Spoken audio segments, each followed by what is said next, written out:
Anda kembali di Newsroom bersama saya Reinhard Sirait. Pemirsa, mangkir pada panggilan sebelumnya, pimpinan Pondok Pesantren Al Zaitun Panji Gumilang hari ini penuhi panggilan Bareskrim Polri.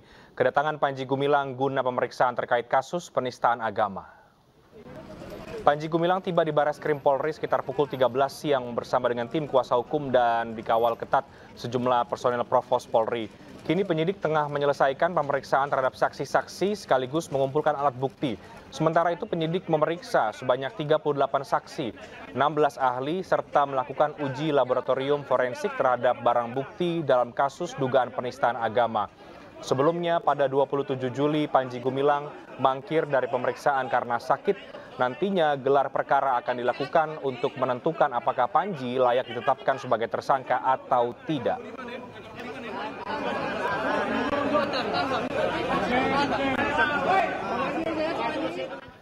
Dan kita akan membahas mengenai kasus hukum yang menjerat pimpinan Pondok Pesantren Al Zaitun Panji Gumilang bersama dengan dua narasumber yang telah bergabung lewat sambungan Zoom bersama dengan saya sore hari ini. Ada Kabareskrim Polri periode 2009-2011 Pak Ito Sumardi dan juga pakar hukum pidana dari Universitas Trisakti ada Pak Abdul Fikar Hajar. Selamat sore Pak Ito, Pak Fikar, apa kabar? Selamat sore. Selamat sore Mas Reinhard. Baik, saya mau ke Pak Fikar terlebih dahulu. Pakar hukum pidana melihat proses pemeriksaan pada hari ini. Pak Fikar, sudah tahap penyidikan, ini panggilan yang kemudian sudah dipenuhi oleh Panji Gumilang. Apakah menurut Anda memang sebenarnya secara hukum Panji Gumilang sudah layak ditetapkan sebagai tersangka? Ya,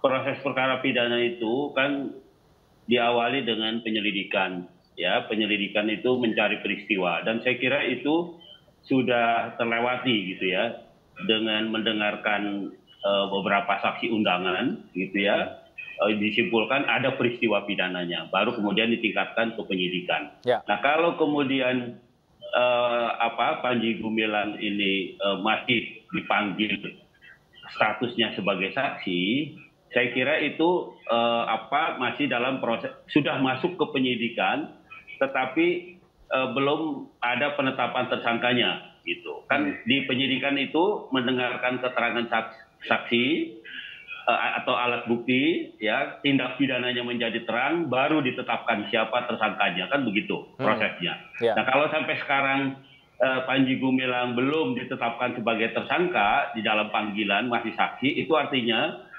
bisa kita katakan betul ada di dalam proses penyidikan tetapi belum tindak pidananya sudah menjadi terang gitu, tapi belum ditentukan siapa tersangkanya. Oke.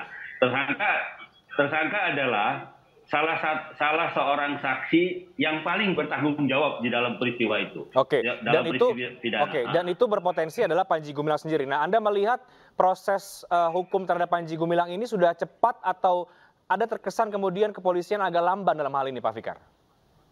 Ya, kalau dilihat dari peristiwanya, sebenarnya yang dijaga itu adalah stabilitas di dalam masyarakat sebenarnya, terutama masyarakat yang berdimensi keagamaan gitu. Itu kan yang dijaga itu sebenarnya.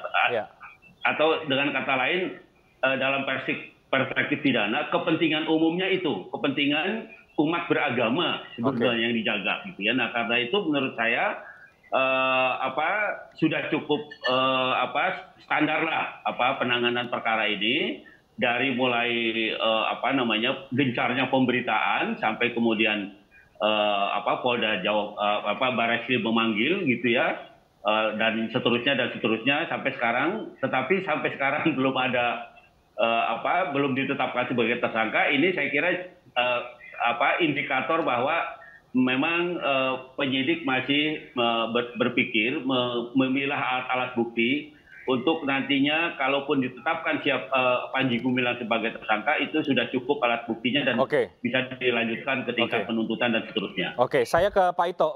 Pak Fikar katakan ini mungkin penyidik masih berpikir ya untuk memastikan alat buktinya sudah lengkap begitu.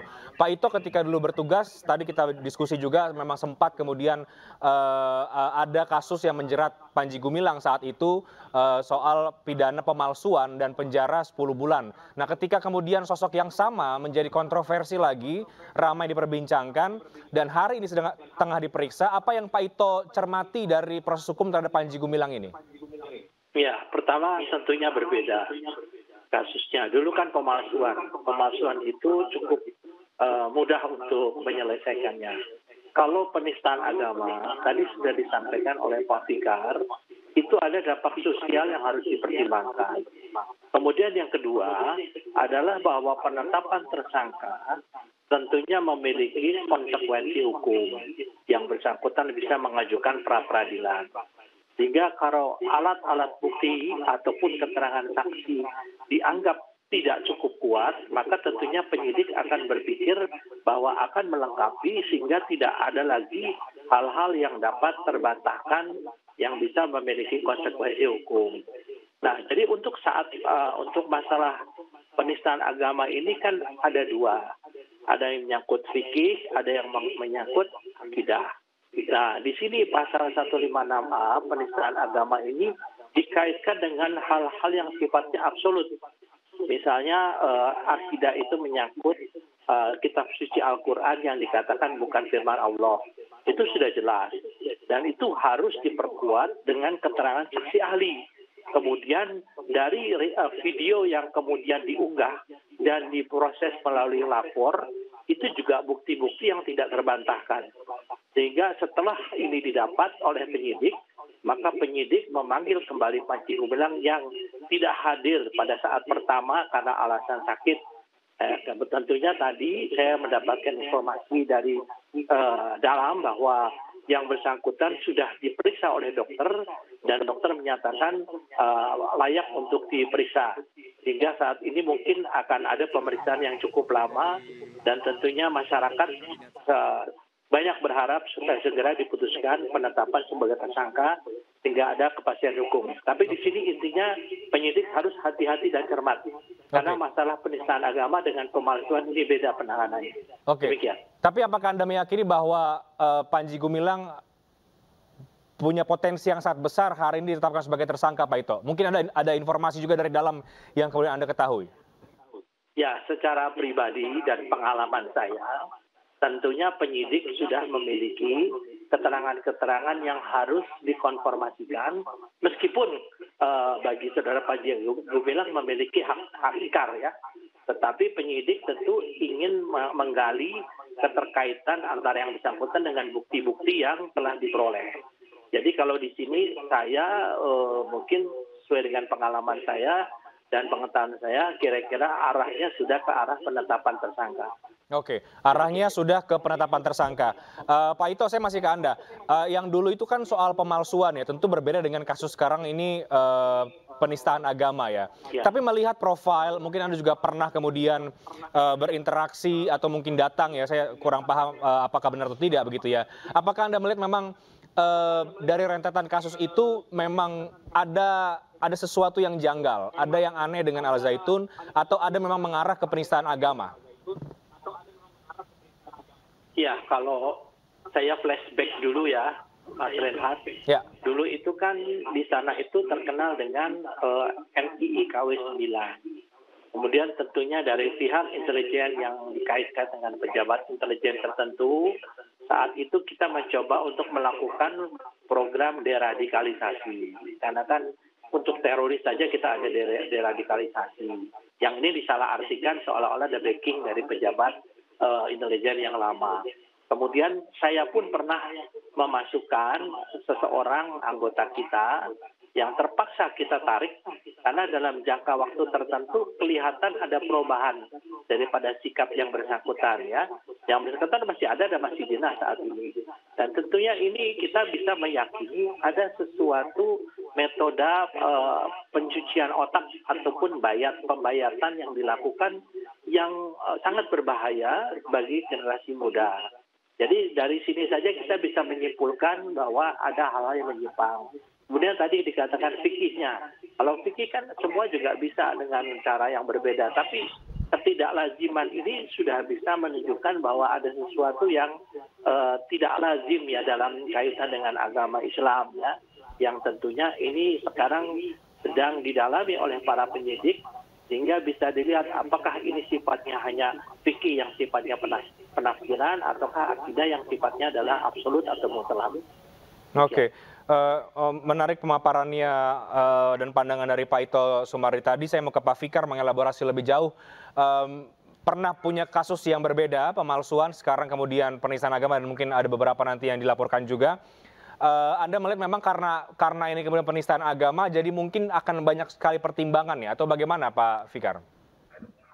Iya, dalam terminologi hukum pidana kan sebenarnya seseorang yang pernah melakukan tindak pidana itu disebut residivis, ya, pengulangan, gitu ya. Ya. Pengulangan ini menjadi faktor pemberat sebenarnya di dalam proses pidana, ya, karena dia dulu pernah jadi pelaku kejahatan, kira-kira begitu, ya.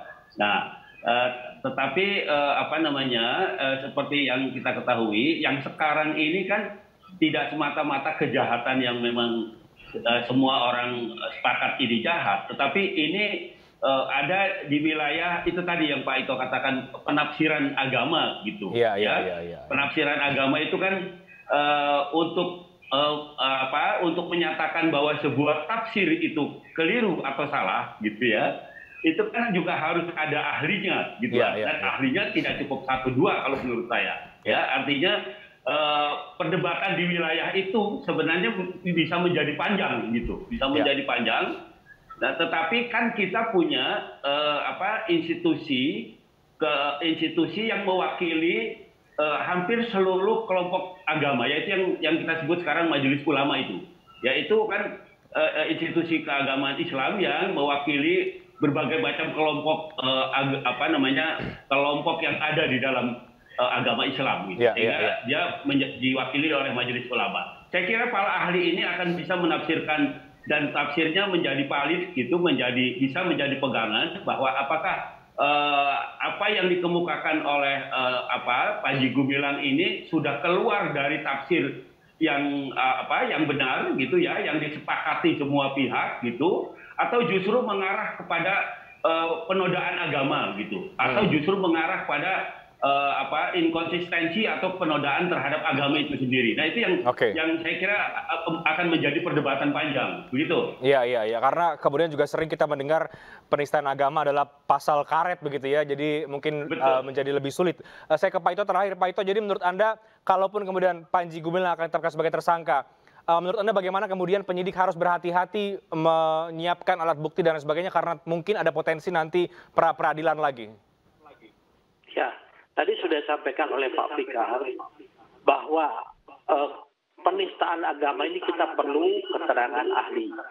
Keterangan ahli itu dari 2. Pertama dari lembaga MUI yang merupakan fatwa. Meskipun fatwa secara harafiah tidak memiliki kekuatan hukum mengikat, tapi kalau sudah dijadikan alat bukti sebagaimana pasal 184 ayat 1 KUHP, itu adalah sudah demi keadilan pro justisia. Kemudian yang kedua, keterangan dari ahli agama, bukan lembaga, ahli agama.